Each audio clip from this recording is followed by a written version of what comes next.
Hello, स्वागत है आपका हमारे केसर क्लासेस ऑनलाइन यूट्यूब चैनल पर। आज आप सभी को संविधान दिवस की ढेरों सारी शुभकामनाएं। प्रिय विद्यार्थियों, आज हम लोग संविधान दिवस के बारे में विशेष चर्चा करने वाले हैं और आपको मैं बता दूं कि संविधान दिवस हमारे लिए क्यों महत्वपूर्ण था। एक मैं डॉक्टर भीमराव अम्बेडकर जी की एक छोटी पंक्ति बताता हूं कि भीमराव अम्बेडकर जी ने कहा था कि जो अपना इतिहास भूल जाते हैं वो कभी अपना इतिहास नहीं बना पाते हैं। ये डॉक्टर भीमराव अम्बेडकर ने बहुत शानदार बात कही थी कि जो अपना इतिहास भूल जाते हैं ना वो कभी अपना इतिहास बना नहीं पाते। तो ये बात डॉक्टर भीमराव अम्बेडकर की थी। तो बात करते हैं संविधान दिवस क्यों मनाया जाता है और कब से मनाया गया, ये सारी चीजें हम लोग इसमें पढ़ने वाले हैं। तो उससे पहले एक बार यदि नए हो आप लोग तो चैनल को सब्सक्राइब कीजिएगा, ठीक है। और चलते हैं, तो सबसे पहले आते हैं संविधान दिवस मनाते कब है। प्रिय विद्यार्थियों, 26 नवंबर को है वो संविधान मनाया जाता है। अब ठीक है, अब मनाते हैं, देखो संविधान क्यों मनाते हैं, क्योंकि इस दिन संविधान बन के क्या हो गया। तो बात यहां से आती है कि संविधान बनकर तैयार कब हुआ। बनकर है वो तैयार होता है 26 नवंबर 1949 को है संविधान है वो बनकर तैयार होता है, ठीक है। 49 को बनकर तैयार होता है, ध्यान रखिएगा 1949 को। अब बात आती है बनने में समय कितना लगा, ये भी बात एक बहुत इंपॉर्टेंट सामने आती है। विद्यार्थियों, 2 वर्ष 11 माह और 18 दिन का है वो समय लगा था। ध्यान रखना, संविधान बनने में कितना समय लगा, 2 वर्ष 11 माह और 18 दिन का है वो समय लगा था। और ये तो बात यहां तक आ गई।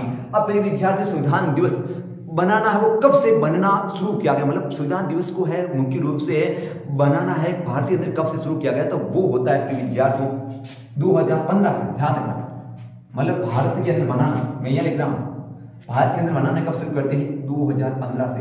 2015 से लगाकर आज तक पूरे भारत के अंदर एक जोश उल्लास के साथ में संविधान दिवस को है मनाया जाता है। तो फिर विद्यार्थी समझ में आ गया ये तब लागू होता है। अब बात करते हैं आखिरकार मूल संविधान के अंदर कितने अनुच्छेद थे और कितने प्रकार के जो भाग में, सारी चर्चा हम लोग करने वाले हैं। तो प्रिय विद्यार्थियों, हम लोग बात करें यहाँ पर मूल संविधान के अंदर अनुच्छेद प्रिय विद्यार्थियों 395 थे, ध्यान रखिएगा। और भाग थे 22, ठीक है। और अनुसूचित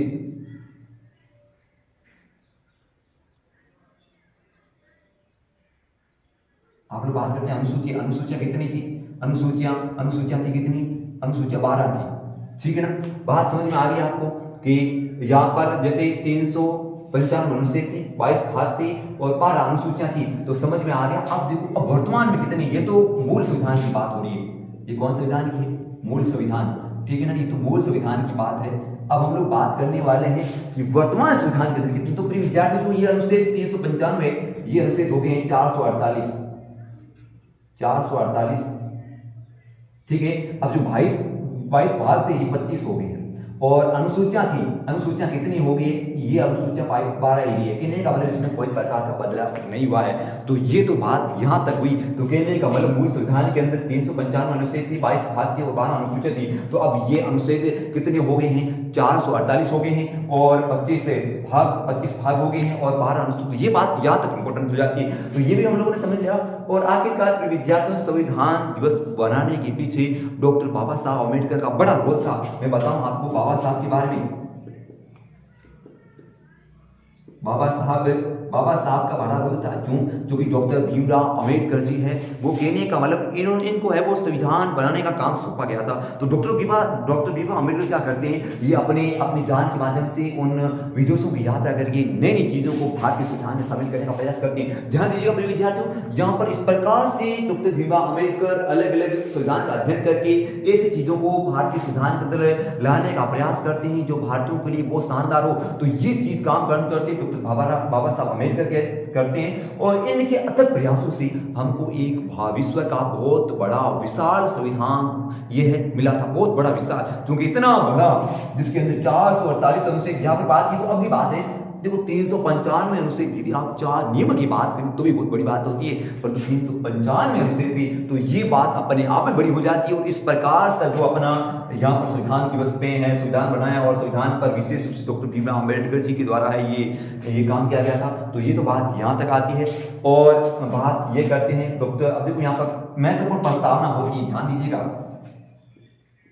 प्रस्तावना, ठीक है ना।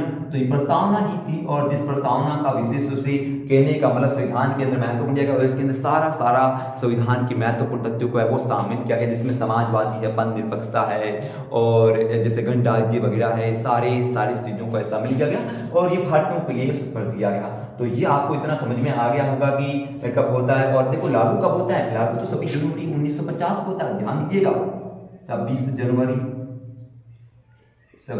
1950 को क्या करते हैं, संविधान लागू करने का काम करते हैं। देखो 26 जनवरी एक प्रकार का इंपॉर्टेंट वो रह जाता है कि जब मैं बताऊं एक लाहौर के अंदर अधिवेशन होता है, ध्यान दीजिएगा। लाहौर के अंदर कांग्रेस का अधिवेशन होता है,